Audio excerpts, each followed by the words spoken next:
Let's take a moment to revel in this widescreen in HD, shall we? This camera was a gift from my friend Ayon, who you may remember from that one time when she did my makeup back in April and my hair was doing a weird thing. It was fun times. I really hope I'm going to render this correctly and upload it so that it doesn't just look like shit despite the beautiful camera quality that is happening here. This is camera quality.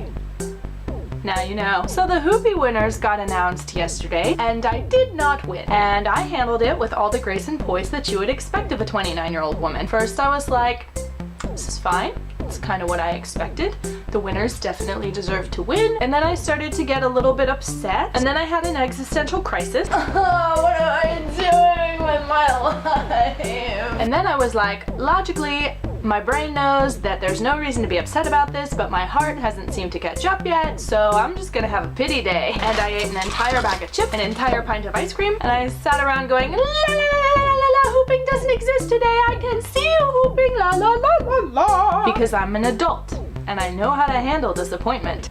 So I wasn't gonna do anything hooping related. I didn't want to hoop, I didn't want to check my Etsy store, I didn't want to do anything on Facebook, I didn't want to think about the fact that I had anything to do with hooping for like a full day. And I got some Etsy convos where people were like, I really like your hoops, I want to buy one, what size should I get? These are my measurements as a human being. And I was like, okay, I'll answer those because that's important. And then I got a YouTube message from a woman named Rochelle who had taken the time to film herself struggling with keeping the hoop up and send it to me to ask for my help. And I read her message and I watched her video, and for like the next hour my whole life was centered around making sure I gave her the best response I possibly could, because it takes a lot of bravery to film yourself, especially when you're not feeling top-notch level confident in the hoop. And that sort of pulled me back into myself and why I make tutorials in the first place, and why I respond to comments when people have questions, and why I try to make myself as available as possible to anyone who's just starting out hooping. I want to be the teacher I wish existed when I first started hooping. I want to be like Sapphire was to me. If I had a question, she'd answer it, and she had all these great tutorials, and I felt like I really connected with her on a personal level. And I want to be like a human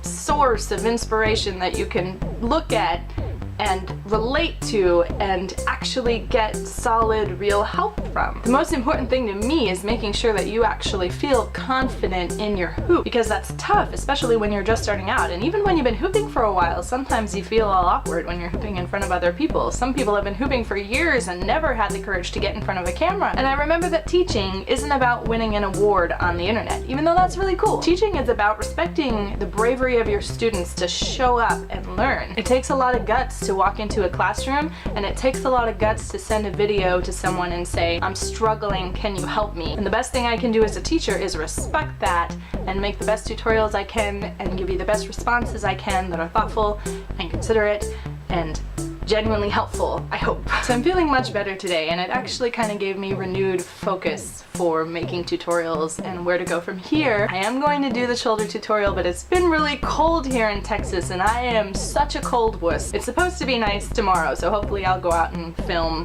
when it's nice, and it won't take me 2 weeks to edit. Anyway, if you did vote, thank you. And even if you didn't vote and you watch these videos and you get something out of them, I really appreciate you watching. I really appreciate when you take the time to comment. I really appreciate you in general. And let's just all hug a pink unicorn. Yeah. Yeah. If you don't have a pink unicorn, a cat will work too. Have a lovely and beautiful day. I hope it's not cold where you are. If it is, make a fire and sit by it and roast marshmallows, because roasted marshmallows are really delicious. This camera was a gift from my friend Ayon, who you may remember from that